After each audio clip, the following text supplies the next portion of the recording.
please tell us a bit more about yourself. Yeah, I'm Dennis, founder of PolarWise. We started 5 years ago with a problem of my co-founder Mm-hmm, because he used to sweat a lot, and we wanted to solve his problem. And we did. We have selling multiple products for people that sweat, Yeah. for the armpits, for the hands and feet, for the face, basically for every body part. We have a product, Mm-hmm. and yeah, we do this in the whole of Europe. Nice. And you guys went straight into e-commerce and took the product straight online, right? Okay. Yeah, we started in the Netherlands, and we started only with one product actually. And when we were successful, we scaled up. Basically, we came with new products. We went to different countries. And business has been growing since. I remember when our team first saw you book the call, being that a lot of our team members are from the Netherlands, they noticed that. And I feel like with e-commerce, it's all about ads. So I'll ask you the question, like, what role do paid ads play, not just for your business, but from your experience within e-commerce as well? Of course, it's the most important channel by far. Basically, I think all of our money goes into paid advertisement, mainly Meta, a little bit of Google and TikTok as well.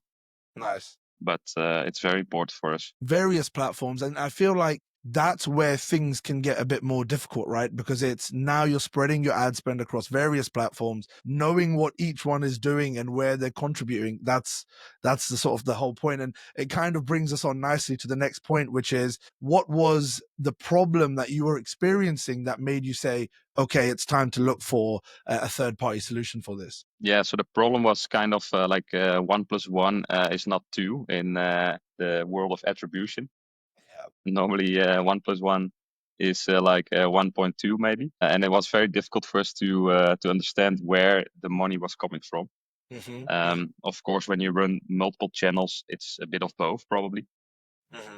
So we used a triple whale in the past to check performance across channels, but it was not matching with the actual numbers in the backend.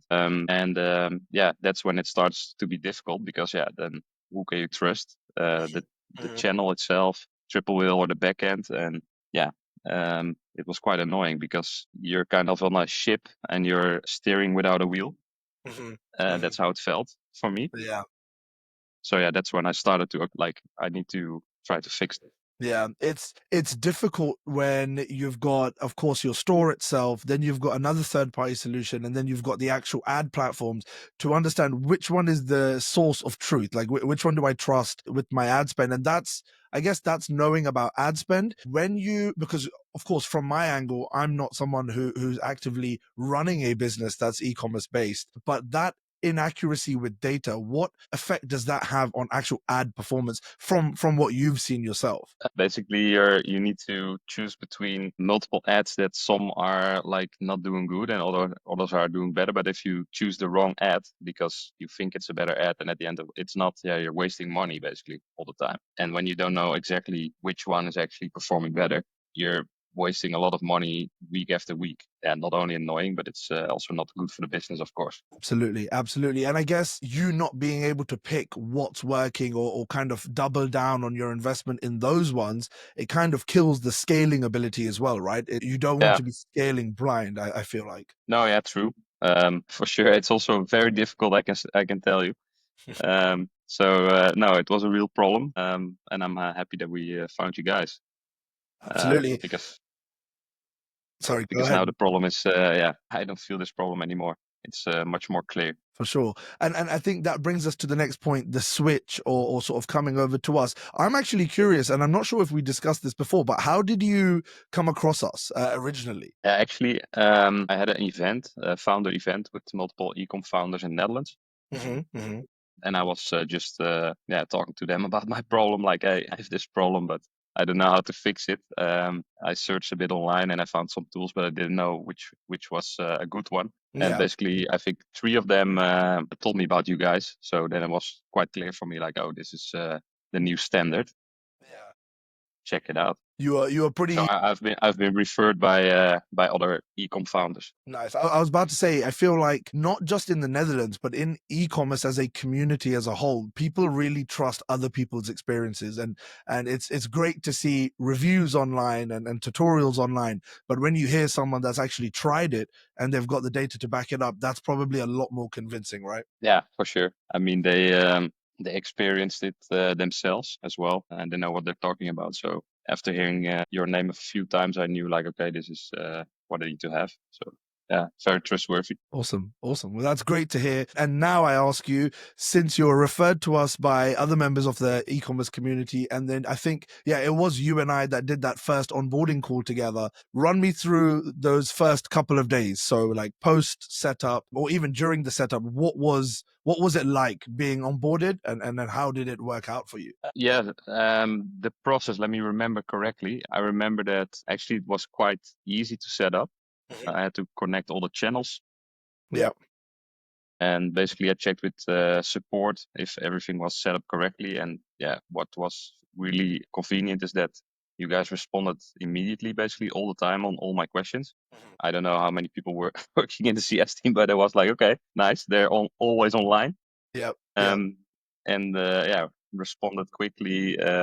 Yeah, helped me with going through everything, and was quite easy to set up actually. Awesome. I can confirm our customer support is full of many members and we are online 24/7. One of the best things I like to tell clients is whenever I say, if you need support, go to our support channel. And they always say, I don't want to speak to AI or bots or anyone like that. And I always say it's real staff members who are all trained. And only I feel like when they do it and they need help with something, then they realize, okay, this is actually someone who's online to assist me with that. But it's good to hear that you noticed that, because we want to make sure everyone feels supported when they're being onboarded at least. Ah, yeah, I felt really much supported. Was really good experience. Awesome, man. Awesome. That makes me happy to hear.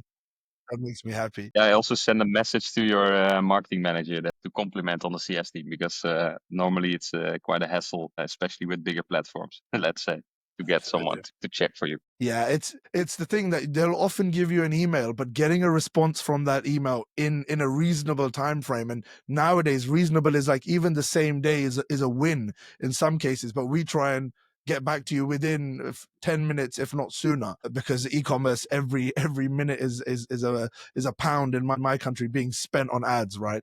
So it's super important. Yeah, Um, true. but great to hear. Great to hear that you had a good experience. Okay, let's talk about results then. I think that's what people care about the most, and that's what helps people make decisions. So I remember we mentioned things like the ROAS, the CPA as concerns or as things you wanted to work on when you first came over to us. So in that first few days being sort of in our trial period and being onboarded, talk to me about the results. What happened with those? Yeah, so actually, because what happened is that the numbers inside the channels got much more accurate. Mm-hmm.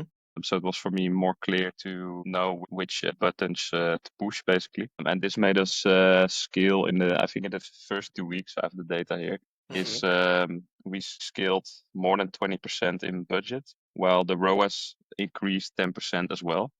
And the profit, yeah, went up a lot. So yeah, the first 2 weeks were really good. And since then, the accuracy stayed the same, basically. So yeah, we are able to spend more efficiently. And yeah, this is what it's all about, of course. So this is amazing. Awesome, awesome. That's so a 20% increase in your I guess your ad spend to help you scale further. Yeah. And then you maintained a 10% sort of uplift on ROAS, which usually people struggle with as they spend more. Of course, ROAS drops, but you managed to actually maintain that increase in ROAS as well, right? No, yeah, so the ROAS increased as well, 10%. Awesome. So this was, yeah, I didn't know by heart, but I'm checking now and yeah, looks good. Absolutely, man. Awesome. I mean, this is a tough question, but I always like to ask the clients that, what would you say, and you can be as specific or as vague as you like here, but what would you say is the number one impact that WeTrack.io has had on your business as a whole? The number one impact For you, like what's for most me, important to you that you've seen that? less headache, especially because it's quite annoying if you are on a ship without a wheel. but also, yeah, it helped us scale the business, and that's what a business wants to do. So it's a really important tool for us. Awesome. I mean, I love to hear that less headache. It's actually an answer I've not heard from a client before, but it makes so much sense, right? It's, you don't want the business to be so difficult to run that you lose the love for it. So if we've made your life a little bit easier and you've made some extra revenue from that, Oh, I yeah, for consider sure. that I consider that a massive win on our end. Okay, amazing. So I think we ran Yeah. through the main sort of priority things I wanted to cover. I guess the last thing would be advice from your end to sort of other businesses who might be experiencing the same thing as you. What would you tell them?